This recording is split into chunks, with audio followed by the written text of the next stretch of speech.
In the near future, technology has advanced to create synthetic humans called replicants. These replicants, made by the Tyrell Corporation, are almost identical to humans, but are stronger and equally intelligent. The latest model, Nexus 6, is primarily used as slaves for manual labor in space colonies.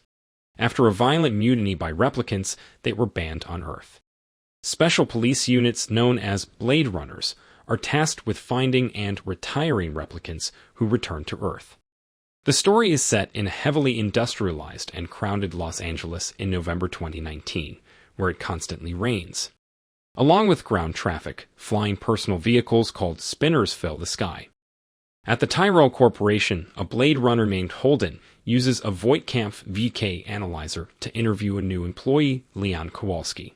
The VK machine measures physical responses to emotionally charged questions. During the test, Leon becomes agitated and eventually shoots Holden.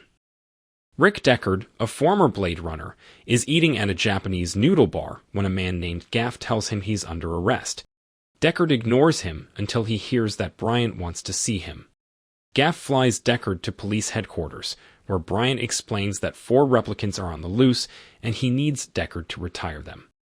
Deckard tries to refuse, suggesting Holden for the job, but Bryant insists, hinting at consequences if he declines. Bryant shows Deckard footage of Leon's VK test, explaining that 6 Nexus 6 replicants killed 23 people on an off-world colony and stole a shuttle to Earth. 2 were killed trying to break into the Tyrell Corporation, leaving 4 still at large. The leader is Batty, the most advanced and intelligent of the group. The others are Zhora, an assassin, Pris, a pleasure model, and Leon, who shot Holden. Nexus 6 replicants can develop emotions over time, including hate and anger, but they have a 4-year lifespan. Bryant sends Deckard to test the VK machine on a Nexus 6 at Tyrell Corp., but Deckard doubts if they can be detected at all.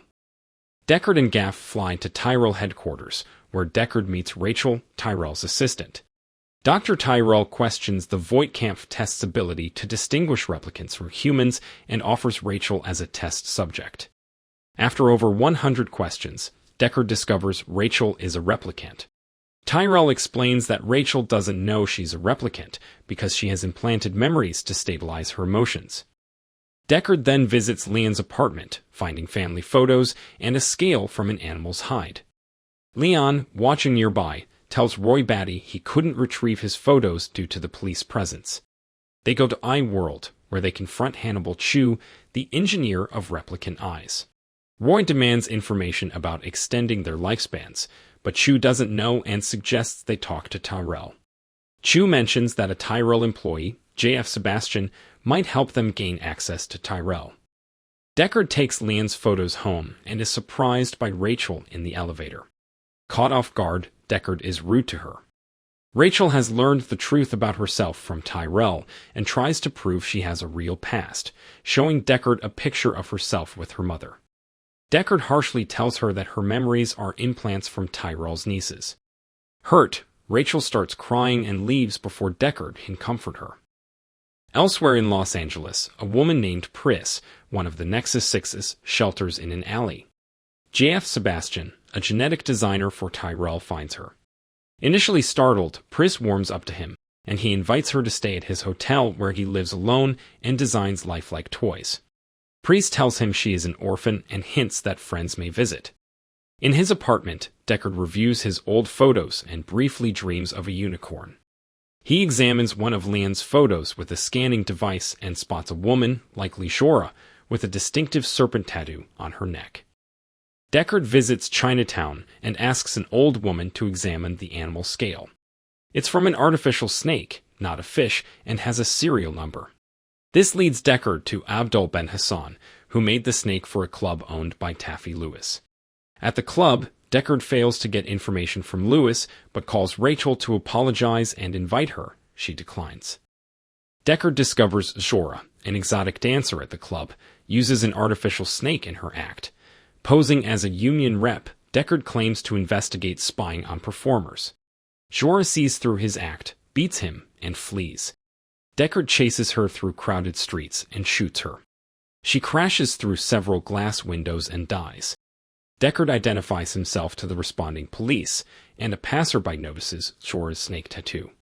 Brion arrives and congratulates Deckard for retiring Zhora, then tells him there are 4 more replicants to retire, including Rachael, who has disappeared. Deckard spots Rachael across the street, but is attacked by Leon, who starts to kill him. Rachael shoots Leon with Deckard's pistol, saving him. Back at Deckard's apartment, Rachael accepts the truth about herself, and Deckard is now sympathetic. She asks if he would hunt her if she fled, and he says no, but someone else would. She inquires about her lifespan, but Deckard doesn't know. Rachael asks if Deckard has ever tested himself with the VK test, but he falls asleep. She plays the piano, and they play together. Deckard tries to get close to her, but she is insecure. He stops her from leaving, and they eventually make love after he gently instructs her. Pris wakes up in Sebastian's apartment and learns about his rapid aging condition, Methuselah syndrome. Despite looking much older, he's only 25 and cannot leave Earth for the off-world colonies. Roy then arrives, summoned by Pris, and informs them that Zhora and Leon have been retired. Roy and Pris reveal they are Nexus 6 replicants and need Sebastian's help. Pris proves she's artificial by handling boiling water without harm. They claim to age quickly and need assistance to survive. Sebastian, a genetic designer, mentions his chess games with Tyrell. Roy persuades Sebastian to arrange a meeting with Tyrell. At Tyrell's penthouse, they are initially stopped by security, but proceed after Sebastian, guided by Roy, voices a winning chess move. Tyrell, intrigued, invites them in. Roy confronts Tyrell, asking for a longer lifespan and calling him father. Tyrell explains that extending Roy's life is impossible once a replicant is completed. Roy proposes several ways to extend his life, but Tyrell dismisses them as ineffective, saying they made Roy as well as possible, though not to last.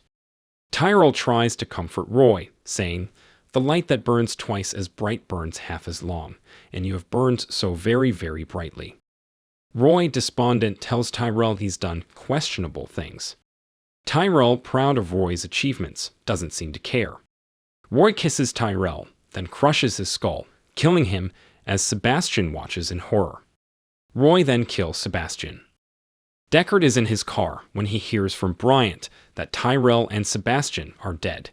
Deckard calls Sebastian's apartment, posing as a friend. Pris answers but hangs up. Deckard drives to the apartment and searches for clues. Amidst the puppets and mannequins, Pris, disguised, attacks him with acrobatics. During her backflips, Deckard shoots her through the abdomen. She spasms violently, and Deckard shoots her twice more, killing her. Deckard hears Roy arrive and hides in a nearby room. Roy finds Pris dead, weeps, and kisses her. He then enters Deckard's room. Deckard shoots but misses. Roy taunts him for firing on an unarmed opponent. A cat and mouse game ensues, with Roy stalking Deckard. Roy grabs Deckard's hand through a wall, breaks 2 of his fingers, and returns the gun, allowing Deckard to flee. Deckard escapes to an upper floor, but Roy easily finds him when he cries out in pain. Dropping his gun, Deckard continues moving but is in great pain. Roy, showing signs of his own impending death, stabs himself in the hand to stabilize. Deckard tries to fight Roy with a pipe but is overpowered. He escapes onto a window ledge and climbs to the roof, but Roy follows, holding a white dove. Deckard jumps to another roof but barely hangs on. Roy easily makes the jump and pulls Deckard to safety, saying, "Quite an experience to live in fear, isn't it? That's what it is to be a slave." Roy tells Deckard that he's seen more in his short life than most humans would in a full lifetime, lamenting that his memories will be lost like tears in rain. As he says, "Time to die," referring to himself, he dies and the dove flies away. In the final cut, 2007, the rain continues and the dove flies toward an overcast sky.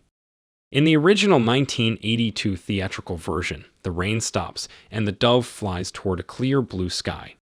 Deckard wonders why Roy saved him, speculating that Roy found a newfound love for life, including Deckard's. He notes that the replicants sought the same answers as humans about life and its duration. Gaff arrives, throws Deckard his pistol, and congratulates him on completing his investigation. Deckard declares he is done hunting replicants. As Gaff leaves, he says, "It's too bad she won't live, but that again, who does?"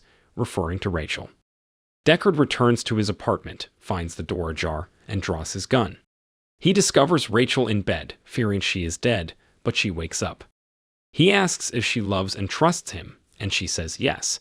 They prepare to leave, and in the lobby, Deckard finds an origami unicorn left by Gaff. Remembering Gaff's words, Deckard realizes Gaff let Rachael live. He studies the unicorn, then crushes it. In the final cut and director's editions, the film ends with the elevator doors closing. In the theatrical edition, Deckard and Rachael drive into a sunlit, mountainous area. Deckard's voiceover explains that Tyrell told him Rachael has no termination date, and he reflects, "I didn't know how long we had together. Who does?" If you enjoyed this video, don't be shy to hit the like button, and if you disliked it, hit the dislike button twice, just to be sure. It would be best if you watched the whole movie. Thank you very much for watching. Please subscribe for more videos like this.